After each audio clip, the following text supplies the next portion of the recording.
Hey y'all, I got another package from Kiehls, so we're gonna be doing an unboxing. I think this is the Halloween one, so I'm super excited. It is the Halloween one. Okay, so here's what's in here. Like, this is so cute. This is a really nice bag too. Like, this is genuinely so nice. Okay, let's open this up. First thing is the Kiehls Creamy Eye Treatment with Avocado, which I love that. And then we have the Ultra Face Cream. Then we have Cream de Corpse, which is a all over the body moisturizer. I probably said that wrong, but I am struggling. And then we have the Midnight Recovery Cleansing Oil. How cute. I absolutely love it. And then I'm gonna tell you what everything does. The cleansing oil is a makeup remover oil that leaves your skin soft and replenished.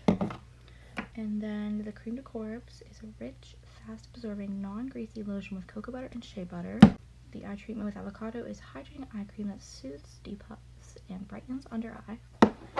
And then the face cream is Kiehls' #1 face cream, which I can agree with because I love this. It helps strengthen your skin's moisture barrier for softer and smoother